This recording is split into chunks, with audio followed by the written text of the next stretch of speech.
ആജരാമജീവനെ YouTube ചാനലിലേക്ക് സ്വാഗതം. അപ്പോൾ കറുത്ത ചരട് ധരിക്കുന്ന ഒരുപാട് പേരെ നമ്മൾക്ക് അറിയാം. ചിലപ്പോൾ ഈ വീഡിയോ കണ്ടുകൊണ്ടിരിക്കുന്ന ആളുകളും ഇതുപോലെ കറുത്ത ചരട് ധരിച്ചിരിക്കുന്ന ആളുകളായിരിക്കാം. ഇന്നത്തെ സമയത്ത് ഇതൊരു ട്രെൻഡ് തന്നെ ആണെന്ന് പറയാം. ഇങ്ങനെ കറുത്ത ചരട് കാലിലും കൈകളിലൊക്കെ ധരിക്കുന്നത് ഒരു ട്രെൻഡായിട്ടും കാണപ്പെടുന്നുണ്ട്. അപ്പോൾ കറുത്ത ചരട് ധരിക്കാൻ പാടുള്ള രാശിക്കാർ ഏതൊക്കെയാണെന്നും അതുപോലെ കറുത്ത ചരട് ധരിക്കാൻ പാടില്ലാത്ത രാശിക്കാർ ഏതൊക്കെയാണെന്നും ആണ് നമുക്ക് അതിനൊരു സംശയം ചിലർക്ക് വരാൻ സാധ്യതയുണ്ട്. അപ്പോൾ ആ ഒരു സംശയ നിവാരണമാണ് ഇന്നത്തെ ഈ ഒരു വീഡിയോയിലൂടെ പറയാൻ പോകുന്നത്. എല്ലാ നക്ഷത്രക്കാർക്കും അല്ലെങ്കിൽ എല്ലാ രാശിക്കാർക്കും കറുത്ത ചരട് ധരിക്കാൻ പാടുമോ എന്നുള്ളത് ഒരു നിഷിദ്ധമായിട്ടുള്ള കാര്യം തന്നെയാണ്. അതൊരു സംശയം തന്നെയാണ് നമുക്ക്. അങ്ങനെ ധരിക്കാൻ പാടില്ല അങ്ങനെയുള്ള നാളുകാരും അതുപോലെ രാശിക്കാരും ഉണ്ട്. അപ്പോൾ ഈ ട്രെൻഡിനനുസരിച്ച് ഇത് കേട്ടുന്നവർക്ക് ചിലപ്പോൾ ഇതൊന്നും ബാധകമായിരിക്കില്ല. പക്ഷേ ഒരു വിശ്വാസപരമായി ഇങ്ങനെ കറുത്ത ചരട് കെട്ടുന്ന ആളുകൾക്ക് വേണ്ടിയിട്ടാണ് നമ്മളിപ്പോൾ പറയാൻ പോകുന്നത്. കാരണം അങ്ങനെ വിശ്വാസപരമായിട്ട് ചെയ്യുമ്പോൾ ജ്യോതിഷപരമായിട്ട് ഇതിന് പാടില്ലാത്ത കാര്യങ്ങളും ഏതൊക്കെ രാശിക്കാരിൽ കെട്ടണം അല്ലെങ്കിൽ അത് പാടില്ല എന്നുള്ളതൊക്കെ നമ്മൾക്ക് ജ്യോതിഷപരമായിട്ട് അങ്ങനെ നോക്കാനായിട്ട് സാധിക്കും. അപ്പോൾ അങ്ങനെ ട്രെൻഡിന് പുറമേ കെട്ടാതെ നമ്മൾ ജ്യോതിഷപരമായി അല്ലെങ്കിൽ നമ്മൾ നോക്കി കെട്ടുന്ന ആളുകളാണെങ്കിൽ അവർക്കായിരിക്കും ഈ വീഡിയോ കൂടുതൽ ഉപകാരപ്രദമാവുക. അപ്പോൾ നമ്മൾ പലയിടത്തായി നമ്മൾ ഇതുപോലെ കറുത്ത ചരട് ധരിക്കുന്നുണ്ട്. കൈകളിൽ ധരിക്കുന്നുണ്ട്, അതുപോലെ കാലിൽ ധരിക്കുന്നവരുണ്ട്, അരയിൽ ധരിക്കുന്നവരുണ്ട്, ഈ കൈമുട്ടിന് മുകളിലായിട്ട് ധരിക്കുന്നവരുണ്ട്. അപ്പോൾ ഇങ്ങനെയൊക്കെ ട്രെൻഡിന് പുറത്ത് ചെയ്യുന്ന ആളുകൾ എന്ന് പറഞ്ഞാൽ ചിലപ്പോൾ ജ്യോതിഷ പണ്ഡിതന്മാരുടെ ഉപദേശപ്രകാരം കെട്ടുന്നതായിരിക്കാം, അല്ലെങ്കിൽ നമ്മൾ അമ്പലത്തിൽ നിന്ന് പൂജിച്ച് കെട്ടുന്ന ചരടുകളായിരിക്കാം. അതുമല്ലെങ്കിൽ നമ്മളൊരു കണ്ണേറ് തട്ടാതിരിക്കാൻ വേണ്ടിയിട്ട് കുട്ടികൾക്കൊക്കെ ഇങ്ങനെ ചെയ്തു കൊടുക്കാറുണ്ട്. അപ്പോൾ ഈ കണ്ണേറ് തട്ടാതിരിക്കാനായിട്ട് ഇതുപോലെ കറുത്ത ചരട് കെട്ടുന്നവരുണ്ടായിരിക്കാം. അതുമല്ലെങ്കിൽ നേരത്തെ പറഞ്ഞതുപോലെ തന്നെ ഒരു സ്റ്റൈലിനായിട്ട് കെട്ടുന്നവരും ഉണ്ടായിരിക്കാം. അപ്പോൾ ജ്യോതിഷപരമായി നോക്കുകയാണെങ്കിൽ ചില നാളുകളുള്ള വ്യക്തികൾ ഇതുപോലെ കറുത്ത ചരട് ധരിക്കുന്നത് നല്ലതിന് വേണ്ടി ധരിക്കുന്നത്, പക്ഷേ അത് ദോഷമായിട്ടാണ് പറയപ്പെടുന്നത്.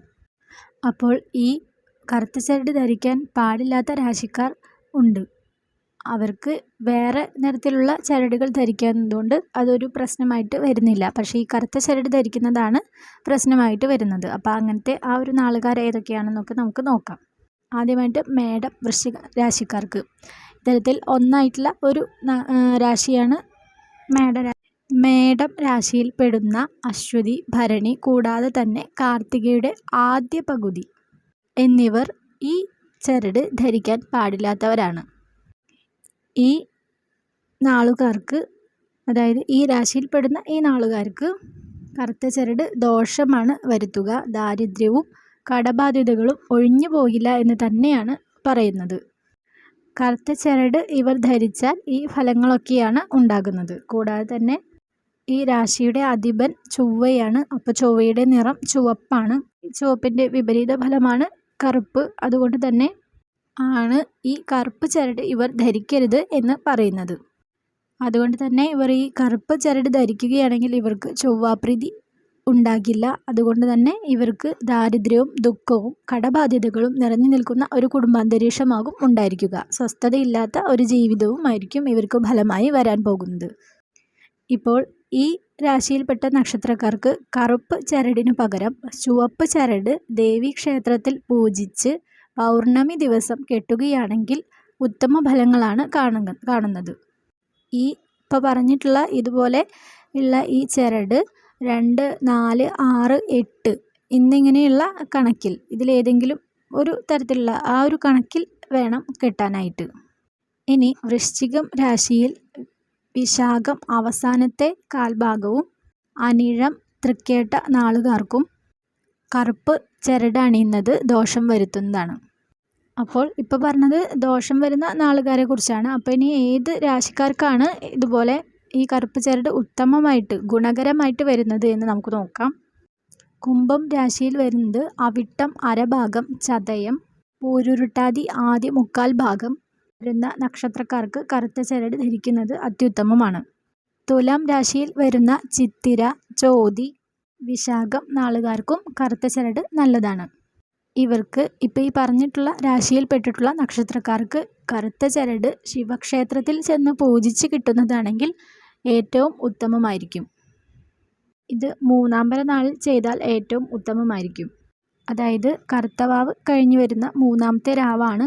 ഈ ദിവസം മുകളിൽ പറഞ്ഞ രാശിക്കാർക്ക് ഇതുപോലെ പൂജിച്ച് വാങ്ങി ധരിക്കുന്നത് സമ്പൽ സമൃദ്ധി കൊണ്ടുവരികയും കുടുംബത്തിൽ നല്ലൊരു അന്തരീക്ഷം സൃഷ്ടിക്കാൻ കഴിയുകയും കടബാധ്യതകൾ ഒഴിഞ്ഞ് സാമ്പത്തിക ഉയർച്ച ഉണ്ടാവുകയും ചെയ്യുന്നതാണ്.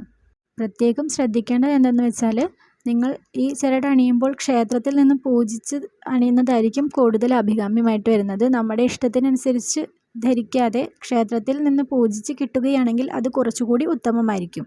കൂടാതെ തന്നെ ഇതിൽ ചുവന്ന ചരട് ദേവീ ക്ഷേത്രങ്ങളിലാണ് പൂജിച്ച് വാങ്ങുന്നത് ഉത്തമം. അതുപോലെ കറുത്ത ചരട് ശിവക്ഷേത്രങ്ങളിൽ പൂജിച്ച് വാങ്ങുന്നതും അത്യുത്തമമാണ്. മറ്റു രാശിക്കാർക്ക് കറുത്ത ചരട് ധരിക്കുന്നത് ദോഷം ചെയ്യില്ലെന്ന് പറയാം.